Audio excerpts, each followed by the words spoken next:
Bonjour à toutes et à tous et bienvenue dans ce nouveau HISF 2.0 spécial vacances. Alors la dernière fois on s'était rendu à Wavre pour découvrir la guerre au temps de Napoléon et nous avons décidé de à nouveau nous déplacer dans le temps pour découvrir cette fois-ci l'artillerie au temps de Napoléon. Allez, on se retrouve tout de suite à Waterloo, à tout de suite. On part en guerre comme Napoléon. On part en guerre comme Napoléon. On part en guerre comme Napoléon. Ouais, donc voilà, nous nous sommes un peu perdus, merci Google Maps, mais grâce au bruit des canons, nous allons retrouver notre chemin. Comme disait Napoléon, suivez le bruit des canons et vous tomberez sur le combat. Ouais, nous sommes dans un petit chemin là, nous entendons les canonnades sur le côté. Nous allons nous infiltrer dans les arrières anglois. Bon alors François, où es-tu actuellement là? Je vois un champ de bataille il me semble. Nous sommes dans la ferme, à côté de la ferme de Hougoumont, vous pouvez voir ici. Ouais. Donc au point culminant de la bataille de Waterloo, c'est là que Napoléon a commencé son attaque. Il essayait d'attaquer ici pour dégarnir le centre anglais et ainsi gagner la bataille. Putain, ça chla. Mais les gardes anglais qui se ont défendu courageusement la ferme et elle n'est jamais tombée entre les mains des Français. Ce fut une bataille dans la bataille et sans cette bataille, Napoléon aurait peut-être remporté plus rapidement la bataille de Waterloo. Enfin, elle aurait remporté tout court, on va dire. Car cette bataille demanda de nombreuses réserves qui auraient pu être utilisées ailleurs, contre les Prussiens notamment.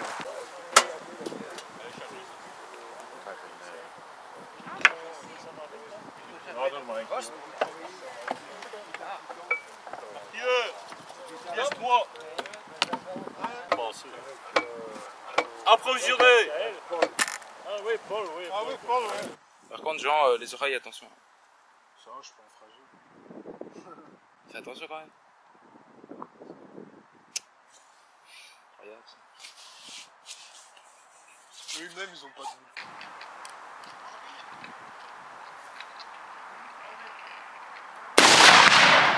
Putain de merde.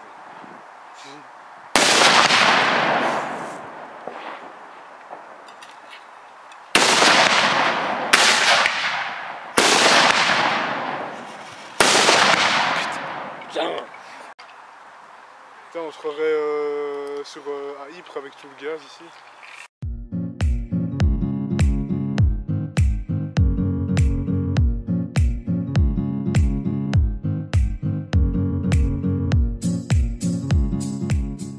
Donc nous sommes à la ferme de Hougoumont ici. Et donc ici vous pouvez voir différents parcs de canons. Et je peux vous le dire, pour être à côté, sans boule caisse, ça tape fort. Oh, je vais être sourd. John, Lucy, Blackman. François, tu es un petit peu en danger, on peut le dire là. Bah ouais, je suppose qu'il tire à blanc, mais on ne sait jamais qu'un boulet se retrouve par erreur dans le truc, ou de la mitraille hein, peut-être, parce que cette distance, c'est plus courant de mettre de la mitraille. Demander à un hussard qui a dû charger sous la mitraille, généralement c'est pas une bonne sensation. La mitraille en gros c'est pour tirer à courte portée quoi. Ouais, c'est plus ou moins l'équivalent d'un fusil à pompe, on va dire aujourd'hui. Ah ouais, donc t'as plusieurs... De la chevrotine, on va dire. C'était pour tuer quoi. Pour tuer. Le boulet c'est pour casser, et la mitraille c'est pour tuer. Donc là, on est toujours là à l'endroit de l'emplacement de la ferme d'Hougoumont, hein. On peut la voir en face de nous. D'ailleurs, elle a été restaurée grâce au don de Perfide Albion. Ah, Sa Majesté. Sa Majesté, on va dire ça. Et donc en fait, devant, il y a une reconstitution de l'artillerie qui avait donc au temps de Napoléon, en 1815. Hein. On a évidemment des canons français et des canons hollandais. Les Hollandais, évidemment, étaient présents à Waterloo. Hein. On ne vous fera pas le dessin. Dans quel camp ils étaient? Exactement. Les Hollandais qu'en 1830, les glorieux Belges bouteront de notre terre sacrée. François, on peut dire que c'est là. François, tu es bien dans la fumée là. Bah gros, elle va venir. Putain, en plus on... Nous sommes actuellement dans la fumée, ça pue putain.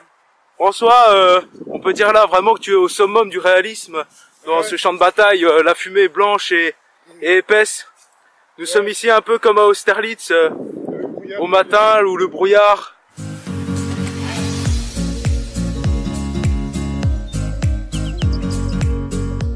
vous invite d'ailleurs à voir ma vidéo sur la bataille d'Austerlitz, tout expliqué en détail. Sur la page Facebook de la chaîne, évidemment. Évidemment. Donc François, là tu es toujours à Goumont, mais au fond, hein, dans le brouillard, on peut voir qu'il y a le mémorial de Waterloo. Alors qu'est-ce que c'est que le mémorial de Waterloo? Alors bizarrement, on dit le lion de Napoléon, hein. Je me souviens de plusieurs personnes qui disaient que c'était le lion de Napoléon. Mais en fait non, le lion représente la monarchie hollandaise. Et le lion a été érigé en hommage du prince Guillaume d'Orange, pas celui qui détenait la Belgique des années plus tard, en 1830, qui fut blessé à cet endroit-là. Pendant la bataille de Waterloo, il se battait avec les Anglais.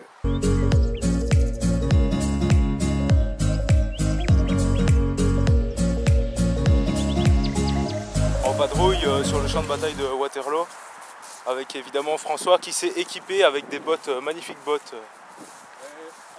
Année 1815 certifiées. Et donc là tout de suite une petite interview d'un reconstituant de l'époque de Napoléon. Découvrons-en plus sur cette époque.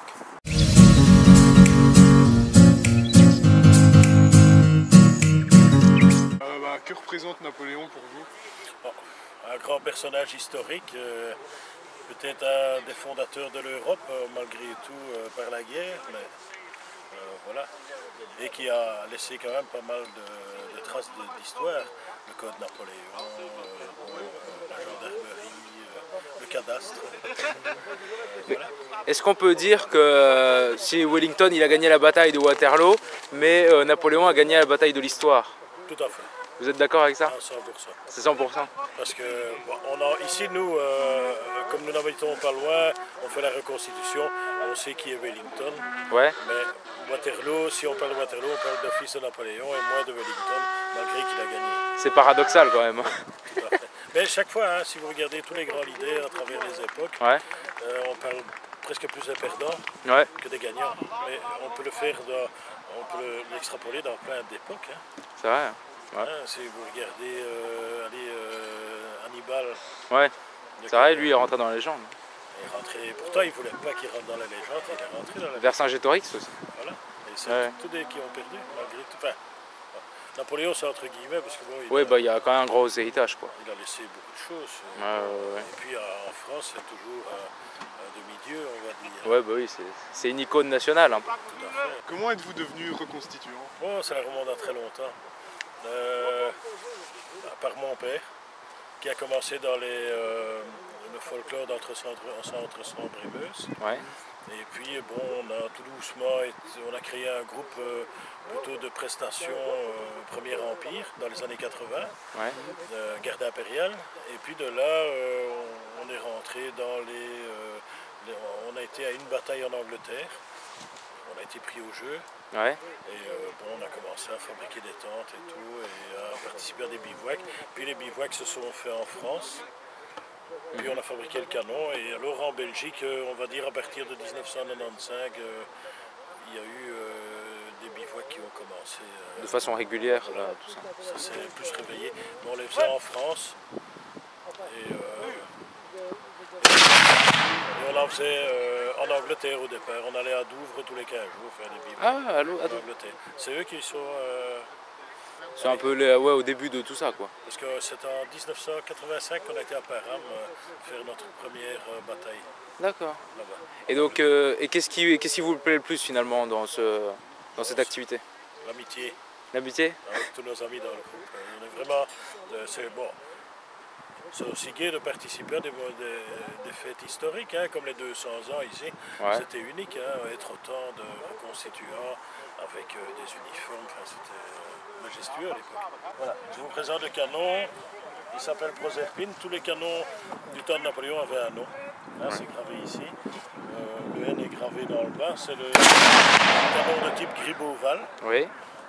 Un général du temps de Louis XV qui a inventé ce canon. Ah ouais, d'accord. Et alors c'est le canon qui a traversé toute l'épopée napoléonienne. Ouais. Il y avait des 4, des 8 et des 12 livres. Ouais. C'est la grandeur. Hein. Ici, c'est une reproduction du 4 livres aux 2 tiers.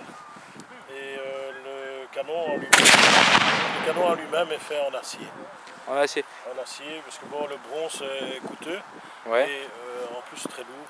Et nous, pour le transport, la facilité de transport, Ouais. la facilité de le mouvoir sur un terrain de bataille, c'est beaucoup plus simple.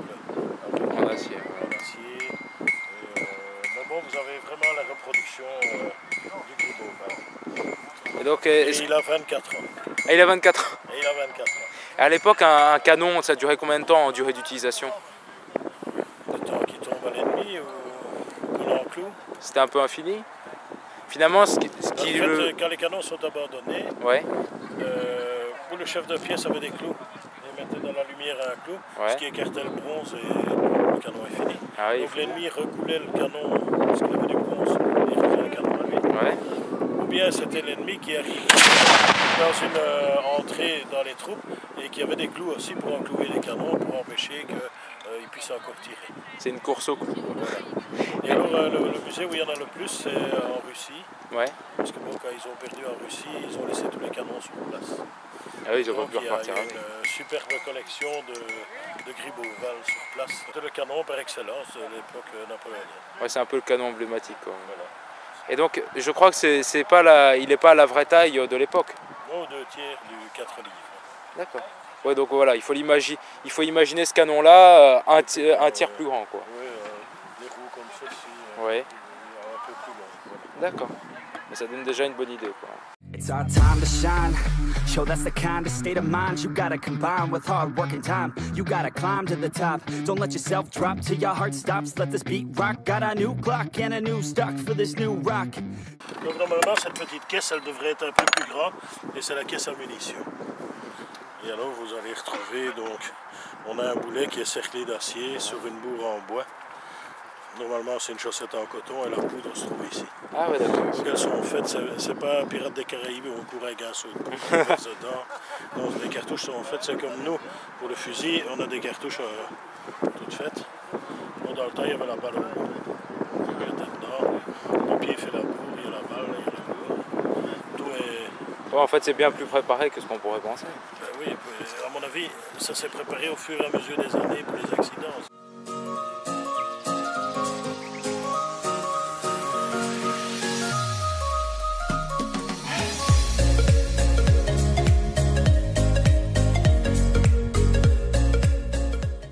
Tout de suite, François va essayer ce qu'on appelait un fusil un fusil d'artillerie. Ça, oui. Donc ce fusil était utilisé donc en dernier recours, vraiment là, quand la partie était désespérée, on sortait les fusils et on canonnait à tout va. Alors François, je te laisse essayer cette bête. Allez. Feu! Ah bah. Il faudra essayer plusieurs fois, apparemment il y a... Comme ça, ouais. Vas-y. Donc j'ai fait long feu. Il a refait long feu. On va dire que face aux Prussiens, ça aurait pas été très efficace. J'aurais plutôt Ils avaient employé, les mêmes problèmes. Ah oui? j'aurais plutôt employé la bannonnette. Décidément, François n'a pas de chance avec son fusil. Cette fois, c'est la bonne. Ah ouais. Alors, François, qu'est-ce que tu as pensé de ce tir? Ouais, j'ai été surpris déjà, je pensais pas que ça allait avancer, enfin que ça allait Ça a tirer. reculé. Et c'est un certain recul, hein, c'est un peu impressionnant la première fois, mais Tu penses qu'on peut s'y habituer quand même? ouais, on doit s'y habituer. En plus, je ne tenais pas. Tu ne visais pas, ouais, t'as tiré un peu dans le tas là. Ouais, j'imagine qu'à l'époque, vu la précision, ils ne devaient pas non plus tirer comme des snipers. Donc j'espère que ce HISF vous a plu. En tout cas, moi il m'a plu et à François également. Alors si ça vous a plu, évidemment je vais vous demander de nous suivre sur Facebook, sur la page avec un grand H. Également de vous abonner, c'est juste en bas, hein, je ne vais pas vous montrer comment faire. Et si ça vous a plu, vous aimez ce genre de vidéo où on va un petit peu sur le terrain, rencontrer des reconstitueurs, eh bien vous pouvez cliquer ici pour voir la précédente vidéo à Wavre. Ou bien cliquez ici pour voir une autre vidéo que nous avons réalisée à Tournai et qui parle de la guerre en dentelle. Au revoir. Off the speakers can't even handle me. Giving what I got, nobody's gonna drain my energy, and I will never stop. I'm motivated by enemies, setting up shop so everybody.